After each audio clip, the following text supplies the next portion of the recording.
m'aimait. Depuis que le dompteur entra dans la forêt, en suivant sur le sol la formidable empreinte, seul un rugissement trahit leur étreinte. Tout s'étue, le soleil s'abîme et disparaît.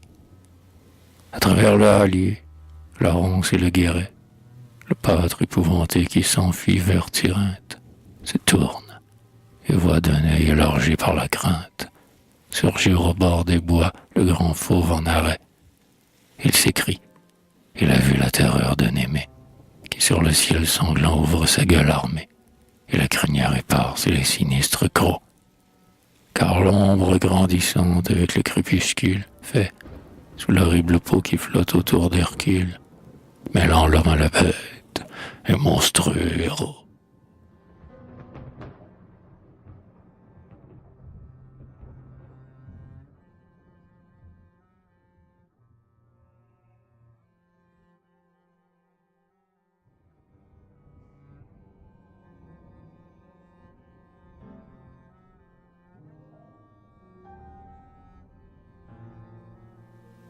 Stymphale.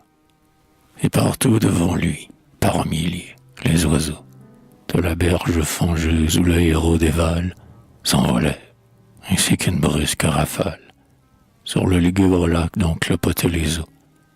D'autres, d'un vol plus bas croisant leur noir réseau, frôlaient le front baisé par les lèvres d'Omphale, quand, ajustant au nerf la flèche triomphale, l'archer superbe fit un pas dans les roseaux. Et dès lors, du nuage effarouché qu'il crible, avec des cris stridents, une pluie horrible, que l'éclair meurtrier rayait de traits de feu. Enfin, le soleil vit, à travers ses nuées, où son arc avait fait d'éclatantes trouées, Hercule tout sanglant sourire au grand ciel bleu.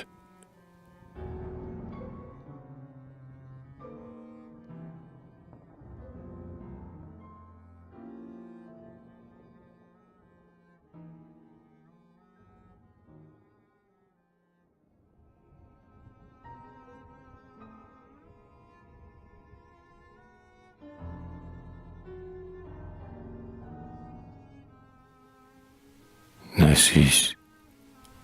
Du temps que je vivais mes frères pareils, et comme ignorant d'un sort meilleur ou pire, les monts thessaliens étaient mon vague empire, et leur torrent glacé lavait mon poil vermeil.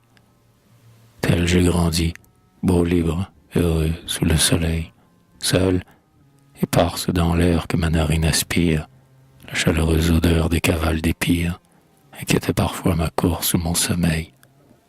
Et depuis que j'ai vu l'épouse triomphale sourire entre les bras de l'archer de Stymphale, le désir me harcèle et hérisse mes crins. Car un dieu, maudit soit le nom dont il se nomme, a mêlé dans le sang fiévré de mes reins, au rite de l'étalon, l'amour qui dompte l'homme.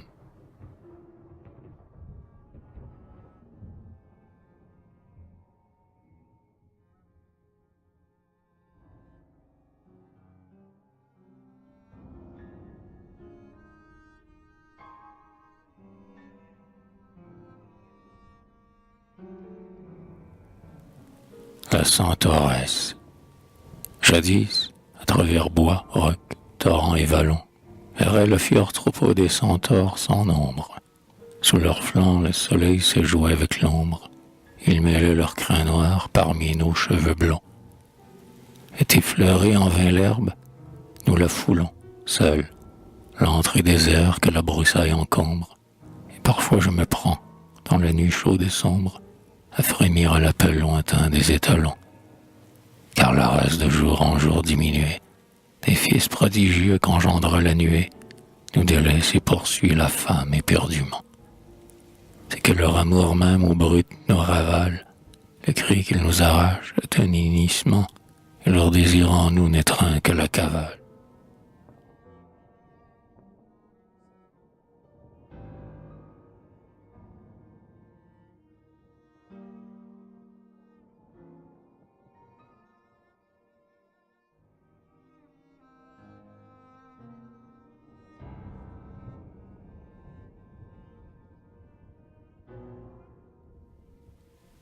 Centaure et Lapite.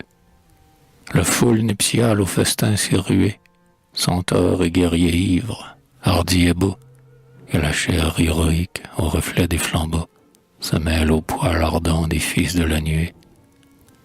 Rire, tumulte, un cri, les pouces pollués, que paraissent un noir poitrail, sous la pourpre en lambeaux, se débat, et le rein sonne au choc des sabots, et la table s'écroule à travers la huée. Alors celui pour qui le plus grand est un nain se lève, sur son crâne, un mufle léonin se fronce, hérissé de crins d'or. C'est Hercule. Et d'un bout de la salle immense l'autre bout, dompté par l'œil terrible où la colère bout, le troupeau monstrueux en renâclant recule.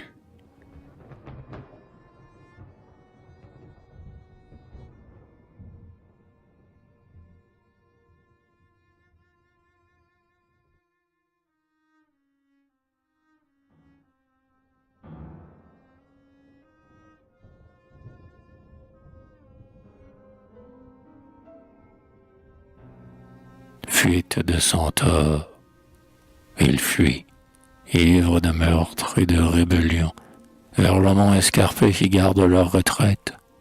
La peur les précipite, ils sentent la mort prête, et flairent dans la nuit une odeur de lion.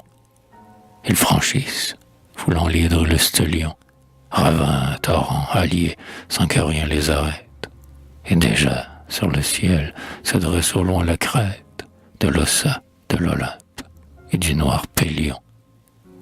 Parfois, l'un des fuyards de la faroucharde se cabre brusquement, se retourne, regarde, et rejoint d'un seul bond le fraternel bétail, car il a vu la lune éblouissante et pleine, allongée derrière eux, suprême épouvantail, la gigantesque horreur de l'ombre herculéenne.